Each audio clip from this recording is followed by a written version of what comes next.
हैं। सर आप क्या समझते हैं, ये जो धमकियाँ दी जा रही हैं और अभी ये जो दावा किया जा रहा है कि अमेरिका ईरान पर हमला करने जा रहा है, इसमें कितनी सच्चाई हो सकती है? क्या अमेरिका ईरान पर एक बार फिर से हमला करने का मुतहम्मिल हो सकता है? और सर ये जो टू बी स्पेसिफिक ट्रंप की तरफ से धमकियां दी जा रही हैं, क्या समझते हैं सर, ये सिफारती दबाव है या मशरिक़ वुस्ता वाकई एक नई जंग के दहाने पर है फिर से?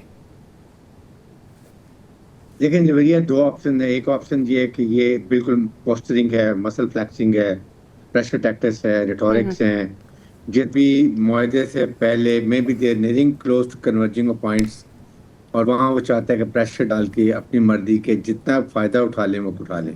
एक तो ऑप्शन ये है। ठीक। और सेकंड ये कि ज़ाहिर है कि कहीं ना कहीं जाके वो वाकई इसराइल का इतना प्रेशर आ जाए कि इसराइल की जो बेसिक वो है स्पॉइलर, वो चाहता है कि ईरान की टोटल मिलिट्री कैपेबिलिटी को ख़त्म कर दिया जाए।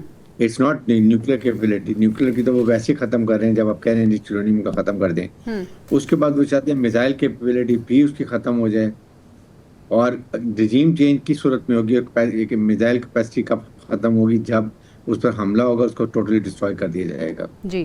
ताकि जब वो ग्रेटर इसराइल के लिए अपने असाइम मिडिल ईस्ट में जाता है और फिर वो फैन आउट करना शुरू करता है, तो उस वक्त उस पर पीछे से ये डरना हो कि Iran will again start firing missiles, और उसके ऊपर वो जाके अटैक करेगा। उसकी प्रॉक्सी जो है हिजबुल्लाह, हमास, हुती जो उनको नुकसान पहुंचाएंगी, जिसकी वजह से वो ग्रेटर इसराइल के ख्वाब पे रह न जाए, ये उसके डिजाइन है। बट आई पर्सनली फील कि चाइना का विजिट पे चाइना ने बड़ा क्लियर बताया है कि अव्वल तो लड़ाई होनी नहीं चाहिए थी, अगर हुई है तो इमीडिएट परमानेंट सीज फायर होनी चाहिए।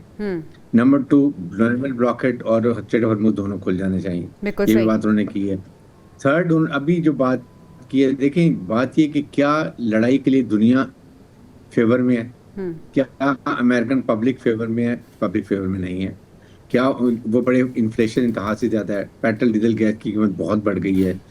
उसके बाद वहाँ की सेनेट, वहाँ की जो कांग्रेस है वो उसके सख्त खिलाफ है। Number 3, NATO they are not interested, European union वो भी खिलाफ है। मिडल ईस्ट बहुत सख्त खिलाफ लड़ाई है, इसलिए 3-2.5 महीने से वहाँ पर सब कुछ बंद है। बिल्कुल ऐसा ही है। उनका इकोनॉमिक लॉस कितना हो रहा है। चाइना सख्त खिलाफ इसलिए कि ईरान का ऑयल स्टॉप हुआ है, ब्लॉकेड हुआ है। स्ट्रेट ऑफ हॉर्मुज़ से जो मिडिल ईस्ट का पूरा ऑयल और गैस आती है वो बंद हुआ है। वेनेजुएला का ऑयल पहले से उन्होंने कंट्रोल कर लिया है क्योंकि वो वहाँ पर कब्जा कर लिए जाके।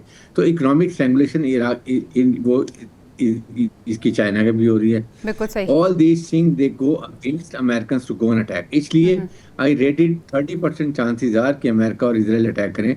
70% आज आप देखें ना, मोहसिन नकवी ने एक दिन और स्टे वहां बढ़ा लिया ईरान। बिल्कुल ऐसे ही है सर। दैट मीन कि कहीं ना कहीं प्रोग्रेस नजर आ रही है। इसलिए वो उन्होंने जो ईरान ने अपने पॉइंट जो थे वो जो अमेंडेड पॉइंट थे वो अमेरिका को दिया, अमेरिका उसको असेस करेगा।